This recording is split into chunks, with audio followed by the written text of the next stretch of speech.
हर साल प्रीलिम्स के अंदर 4 से 5 लाख बच्चे अपेयर होते हैं, बट फाइनल सिलेक्शन 12 से 13,000 बच्चों का ही हो पाता है। सो क्या है वो मिस्टेक्स जिनसे अधिकतर बच्चे प्रीलिम्स के कट ऑफ को क्लियर नहीं कर पाते? So hey guys, what's up, hope you are doing well.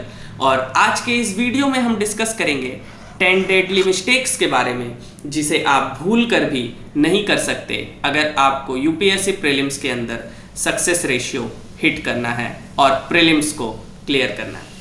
तो आज हम इस वीडियो में 10 पॉइंट्स को डिस्कस करेंगे। तो चलिए डिस्कस करते हैं। पॉइंट नंबर 1, सबसे बड़ा मिस्टेक जो बच्चे करते हैं अधिकतर कि वो PYQs को इग्नोर कर देते हैं। मैंने अपने हर वीडियो में PYQs के इंपॉर्टेंस को समझाया है। देखो, बेसिकली अगर आपको किसी भी एग्जाम के पैटर्न को समझना है तो आपको उसके प्रीवियस ईयर क्वेश्चंस को देखना होगा, क्योंकि वो प्रीवियस ईयर क्वेश्चंस ही है जो हमें उस एग्जाम के पैटर्न के बारे में बताता है। जब हम यूपीएससी के प्रीवियस ईयर क्वेश्चंस को देखते हैं तो हमें वो इंपॉर्टेंट थीम्स समझ आती है जहां से यूपीएससी क्वेश्चंस पूछता है। अगर आप बिना PYQs को देखे किसी भी सब्जेक्ट की तैयारी कर रहे हो तो यानी कि आप अंधे रास्ते पे चल रहे हो। बेसिकली आप जब तक PYQs को एनालिसिस नहीं करोगे आप बहुत बड़े ब्लेंडर में फंस जाओगे। तो जो सबसे बड़ा मिस्टेक जो अधिकतर बच्चे करते हैं वो ये है कि वो प्रीवियस ईयर क्वेश्चंस को एनालाइज ही नहीं करते। जब भी आप किसी टॉपिक को पढ़ते हो, सपोज आपने पॉलिटी के किसी टॉपिक्स को कंप्लीट किया, फॉर एग्जाम्पल पार्लियामेंट, तो आप उसी समय जाके पार्लियामेंट के जितने भी PYQs के क्वेश्चन हैं उन्हें सॉल्व करो। इससे आपको पता चलेगा कि आपका प्रिपरेशन का लेवल यूपीएससी के लेवल पे आया है कि नहीं। अदरवाइज आप उस इमेजिनेशन में जियोगे कि मुझे सब कुछ आता है, बट अल्टीमेटली एग्जाम के समय आपको बहुत दिक्कत होगी। तो आप जिस भी टॉपिक को कंप्लीट करते हो, वेदर वो हिस्ट्री का हो, ज्योग्राफी का हो, पॉलिटी हो, इकोनॉमिक्स हो, आप एक टॉपिक खत्म करने के बाद उससे रिलेटेड जितने भी PYQs है उसको सॉल्व करके देखो। ये सबसे बड़ा प्रैक्टिस है, ये सबसे बड़ा ट्रिक है जो आपको लॉन्ग टर्म में काफ़ी मदद करेगा। तो मिस्टेक 1 है कि कभी भी PYQs को नेग्लेक्ट नहीं कीजिए। मिस्टेक नंबर 2 है कि बच्चे पढ़ते तो बहुत है बट रिवीजन कुछ नहीं करते, और अगर आप रिवीजन नहीं करते हो तो guaranteed that you are going to fail. आजकल के बच्चे क्या करते हैं कि अपने रिसोर्सेज को काफ़ी रखते हैं, उनके पास काफ़ी सारा रिसोर्सेज होता है। एक सब्जेक्ट के लिए वो मल्टीपल मटेरियल्स को फॉलो करेंगे, but when it comes to revision उनका हो ही नहीं पाता है। तो बेस्ट क्या है कि एक सब्जेक्ट के लिए आप एक मटेरियल को फॉलो कीजिए और उसी का मल्टीपल टाइम्स रिवीजन कीजिए, क्योंकि अल्टीमेटली जो आपको एग्जाम में मदद करने वाला है वो आपका रिवीजन ही है। जब तक आप किसी टॉपिक को पर्टिकुलरली रिवाइज नहीं करोगे तब तक आप उसको टॉपिक पे कमांड नहीं कर पाओगे। तो यानी कि अगर आप रिवीजन नहीं कर रहे हो तो कहीं ना कहीं आप गेम से बाहर हो रहे हो। तो दूसरा जो सबसे बड़ा मिस्टेक हमें नहीं करना है वो रिवीजन का है। अभी भी जो बचे हुए 40 से 50 दिन है, इसे पूरा का पूरा हमें रिवीजन पे डिवोट करना चाहिए। जितना भी हमने पढ़ लिया है उसका मल्टीपल टाइम्स रिवीजन करना बहुत ज़रूरी होता है। जिस भी कॉन्सेप्ट को आप जितना रिवाइज करोगे वो कॉन्सेप्ट उतना ज़्यादा आपको क्लियर होता चला जाएगा। तो दूसरा मिस्टेक जो हमें नहीं करना है वो है रिवीजन को इग्नोर करना। मिस्टेक नंबर 3 है नॉट प्रैक्टिसिंग MCQ। देखो, ultimately prelims is a game of elimination. आप ऑप्शंस को कितने अच्छे तरीके से एलिमिनेट कर देते हो। बेसिकली प्रीलिम्स में क्या होता है, आपके पास 4 ऑप्शंस होते हैं, A, B, C, D। अगर आप 2 ऑप्शन एलिमिनेट कर देते हो, कंफर्म कि ये 2 ऑप्शन नहीं होंगे, यानी कि आपके करेक्ट होने के चांसेस 50-50% हो जाते हैं। तो basically UPSC prelims is all about the game of elimination. और आजकल प्रीलिम्स में जो MCQs के पैटर्न है वो इतने ज़्यादा टफ कर दिए जा रहे हैं कि वहाँ पे एलिमिनेट करना बहुत हार्ड हो जा रहा है। पहले के जो ऑप्शंस होते थे वहाँ पे आप देखोगे 1 and 2, 1, 2 and 3, 1 2 3 4 2 and 1। तो इस तरीके के ऑप्शंस होते थे जिन्हें एलिमिनेट करना बहुत इजी होता था। अगर एक ऑप्शन भी एलिमिनेट हो रहा है तो दो ऑप्शन आपका एलिमिनेट हो जाता था। बट अब जो यूपीएससी प्रीलिम्स में एमसीक्यूज बना रहा है वो स्टेटमेंट वाइज होता है या अरेंज द पैटर्न होता है। तो जब तक आप यूपीएससी के लेवल्स के क्वेश्चंस को प्रैक्टिस नहीं करोगे तो आपका एक्यूरेसी लेवल, करेक्ट होने की जो प्रोबेबिलिटी है वो बढ़ेगी नहीं, क्योंकि ultimately revision and practice is the की। जो जितना ज्यादा रिवाइज करेगा, जो जितना ज्यादा प्रैक्टिस करेगा, अल्टीमेटली प्रीलिम्स में वही फोड़ेगा। तो prelims is all about three things: facts, revision, practice. और ये तीन चीजों में जिसने महारत हासिल कर ली उसका प्रीलिम्स हर बार क्लियर होगा, because they are asking factual questions. It is a game of revision. आप जितना ज्यादा रिवाइज करोगे कॉन्सेप्ट क्लियर होगा। It is a game of practice. तो मिस्टेक थर्ड है कि आप एमसीक्यू को ज्यादा से ज्यादा प्रैक्टिस कीजिए, इसे इग्नोर ना कीजिए। मिस्टेक फोर है, जो कि सबसे बड़ा ब्लंडर है, कि लोग सीसैट को ही अंडर एस्टिमेट कर देते हैं कि मैं तो इंजीनियरिंग बैकग्राउंड से हूं, मैं तो मैथमेटिकल बैकग्राउंड से हूं, मैं तो मेडिकल बैकग्राउंड से हूं, ये बोल के सीसैट इग्नोर कर देते हैं। और यही इन्हें ले डूबता है, क्योंकि अभी अगर आप देखोगे तो रिसेंटली 2022, 23, 24 इनके अगर आप पैटर्न्स को देखोगे तो सीसैट दिन पे दिन टफ होते जा रहा है। अब सीसैट में वैसे क्वेश्चंस नहीं पूछे जाते हैं जो बहुत इजी लेवल के होते थे।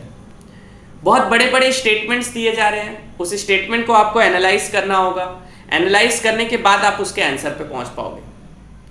यानी कि कहीं ना कहीं सीसैट को भी हमें उतना ही इंपॉर्टेंस देना होगा जितना हम पेपर 1 को देते हैं। यानी कि अब वो समय नहीं है कि आप पेपर 1 और पेपर 2 की अलग अलग तैयारी करो।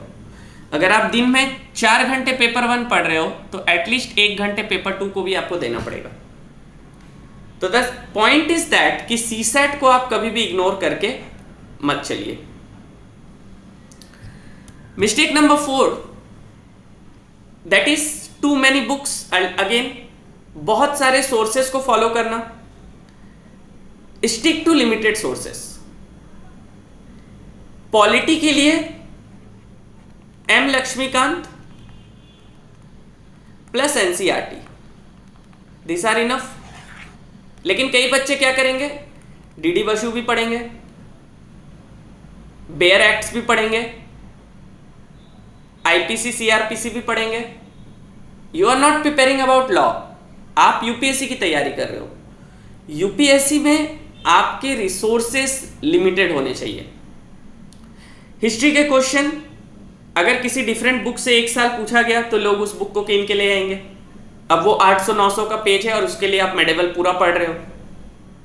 तो यू हैव टू एनालाइज कि जिस बुक को मैं पढ़ रहा हूं क्या उसका कॉस्ट बेनिफिट रेशियो है, क्या उस बुक को पढ़ने से प्रीलिम्स के अंदर मुझे उतना क्वेश्चन सॉल्व हो जा रहा है। तो रेदर देन कि मैं मेडिवल में 800-900 पेज पढ़ूं, मैं साइंस एंड टेक में उतना पढ़ लूंगा, मैं इन्वायरमेंट में उतना पढ़ लूंगा, जिससे नंबर ऑफ क्वेश्चंस ज्यादा आ रहे हैं। सो यहाँ पे बहुत ही प्लानिंग और स्ट्रेटेजिक वे में आपको चलना पड़ता है। आप रैंडम यहाँ पे चीजों को करोगे तो आप फंस के रह जाओगे। It is all about the net. जितना ज्यादा आप रैंडम रहोगे उतना ज्यादा आप इसके फंसते जाओगे। So limited resources is the key to success. एक सब्जेक्ट के लिए एक बुक, ज्यादा से ज्यादा 2, और अगर आपने अपने सेल्फ नोट्स बना रखे हैं तो दैट इज द बेस्ट। तो पॉइंट नंबर 5 मिस्टेक है कि टू मच बुक्स नहीं रखना है। You are not going to create a library. आपको लाइब्रेरी नहीं खोलना है घर के अंदर, ठीक है। Mistake number 6 is poor time management, ठीक है, because prelims is a race against time. 2 hours में आपको 100 क्वेश्चन सॉल्व करने हैं। It means in 120 minutes you have to solve 100 questions. It means that you are getting less than 1 minute. So poor time management, अगर आपका time management अच्छा नहीं है तो या तो आप क्वेश्चंस छोड़ के आओगे या आप पैनिक करके क्वेश्चंस को गलत कर दोगे। तो prelims is a race against time. Time management is one of the most important element in the preparation of UPSC. If you are preparing for UPSC, time management आपको बहुत अच्छे से करना होगा. अब कई लोग मेडिवल में ज्यादा समय देंगे, साइंस एंड टेक में कम समय देंगे. फिर वही बात हो गई कि कॉस्ट बेनिफिट रेशियो कितना है. मेडिवल से ज्यादा 7 क्वेश्चन पूछेगा, साइंस एंड टेक से 15 क्वेश्चन पूछेगा. मेडिवल से जो 7 क्वेश्चन पूछेगा वो ऐसे रैंडम सोर्सेज से पूछेगा जिसको आप जितना भी पढ़ लो आप 1 से 2 से ज्यादा सही नहीं कर सकते. साइंस एंड टेक के क्वेश्चन बेसिक्स रहेंगे. So you have to decide कि आप किस सब्जेक्ट को कितना टाइम दोगे. अल्टीमेटली जिस सब्जेक्ट से कॉस्ट बेनिफिट रेशियो ज्यादा आ रहा है उस सब्जेक्ट पे ज्यादा टाइम देना है. तो this is the mistake number 6, time management. Mistake number 7 is skipping NCERTs. कई लोग एनसीईआरटीज को नहीं पढ़ते हैं. अब क्या एनसीईआरटी भी हर सब्जेक्ट का पढ़ना है? तो वैसा नहीं है. एनसीईआरटीज अगर आप पढ़ना चाह रहे हो तो आपको भी उसमें सेलेक्टेड होना होगा. Like for polity, class 11 and 12 NCERTs are enough. ये आपके फाउंडेशन को तैयार कर देंगे. इसके लिए आपको 6-7 तक जाने का जरूरत नहीं है.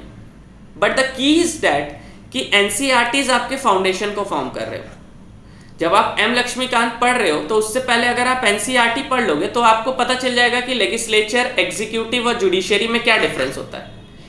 इन तीनों के बीच में क्या रिलेशंस है. What is the relationship between legislative, executive and judiciary. इन तीनों के बीच में क्या रिलेशन है, क्यों इन तीनों को अलग रखा गया है, क्या है बैलेंस ऑफ पावर, क्यों इंडिया एक फेडरल है, डेमोक्रेटिक क्या होता है. तो इस तरीके के जो बेसिक कॉन्सेप्ट है ये आपका एनसीईआरटी फाउंडेशन रेडी कर देगा. तो मिस्टेक नंबर 7 की एनसीईआरटी को भूल से भी नहीं छोड़ना है. और आप देखोगे कि एनसीईआरटी से डायरेक्ट क्वेश्चन पूछे जाते हैं. यूपीएससी प्रीलिम्स 2024 में भी आप देखोगे तो डायरेक्टली प्रीलिम्स में क्वेश्चन एनसीईआरटी से आए हैं और वो आने वाले समय में भी आएंगे क्योंकि ये गवर्नमेंट के द्वारा इशू किया जाता है और आप एक गवर्नमेंट एग्जाम को दे रहे हो. तो पॉइंट नंबर 7, एनसीईआरटी को कभी भी स्किप नहीं कीजिए. Coming on to point number 8, random guess work in the exam. कई लोग क्या करते हैं, साइंस एंड टेक में ऑप्शन नंबर डी हमेशा सही होता है. This is the random guess work और ये आपको हमेशा डुबाएगा. Be strategic. जब आप option A B C D में से 2 ऑप्शन एलिमिनेट कर रहे हो यानी कि वहां पे आप श्योर कट 50-50 पे हो, उस टाइप के क्वेश्चंस को अटेम्प्ट करो rather than taking random guess work. कि साइंस एंड टेक में तो हर साल ऑप्शन डी ही आता है तो डी को ही टिक कर देते हैं. इसमें आप चले जाओगे प्रीलिम्स से बाहर. ये सोच के कि 90 to 80 क्वेश्चंस तो अटेम्प्ट करना ही है तो रैंडम गैस वर्क लेना होगा. This is a bad idea. ये बहुत पुराने समय में होता था. 2014-13 में जब लोग प्रिपेयर करते थे तब ऐसा सोचते थे. अब जब कट ऑफ आपका जा रहा है 70, इसका मतलब है कि आप 35 क्वेश्चंस कर रहे हो तो you are selected in prelims. 70-75 अगर कट ऑफ जा रहा है तो you have to be very strategic. It is all about the game of mind. पढ़ाई से ज्यादा UPSC is a game of mind. ये आपको आपके दिमाग के साथ खेलता है. ये आपको मेंटली वीक बनाने की कोशिश करेगा. ठीक है, तो रैंडम गैस वर्क से आपको बचना चाहिए प्रीलिम्स के अंदर. Mistake number 9 is ignoring current affairs. क्योंकि ये एक साइलेंट किलर है. कहीं ना कहीं आप देखोगे किसी भी कॉन्सेप्ट से क्वेश्चंस जो है वो स्टैटिक प्लस करंट अफेयर से मिक्स करके आते हैं. इकोनॉमी का भी सेक्शन देखोगे तो स्टैटिक और करंट अफेयर्स को मिक्स करके क्वेश्चन पूछा जाता है. तो यानी कि आपको करंट अफेयर्स के साथ तो रेगुलर आपको इन टच रहना ही होगा. अब आप पीआईबी है, न्यूज़पेपर्स है, इन सबको आप स्किप नहीं कर सकते. बट दिन भर करंट अफेयर्स को पढ़ना ये भी एक गलत कंसेप्शन है. करंट अफेयर्स जरूरत से ज्यादा भी नहीं पढ़ना है, जरूरत से कम भी नहीं पढ़ना है. यहाँ पे आपको एक मेंटेन करके चलना है बैलेंस डाइट. दिन में कम से कम 1 से 1.5 घंटा आप करंट अफेयर्स को दे सकते हो. This is more than enough. Current affairs के खुद के शॉर्ट नोट्स बनाओ मंथ वाइज. आप ज़्यादा से ज़्यादा उसको कॉपी में पेपर 1 पेपर 2 के हिसाब से भी बना सकते हो. तो ये टोटली डिपेंड करता है स्टूडेंट टू स्टूडेंट कि वो कैसा करना चाह रहा है. But the thing is that कि आप करंट अफेयर्स को इग्नोर नहीं कर सकते क्योंकि at the end of the year फिर जब प्रीलिम्स आएगा तो आप फिर पीटी 365 के भरोसे रहोगे, कुछ समझ नहीं आएगा क्योंकि इसमें अलग ही लेवल पे हो देता है. पीटी 365 भी उसी के लिए कारगर है जिसने साल भर करंट अफेयर्स को पढ़ा है एटलीस्ट उसे पता है कि देश में क्या हो रहा है।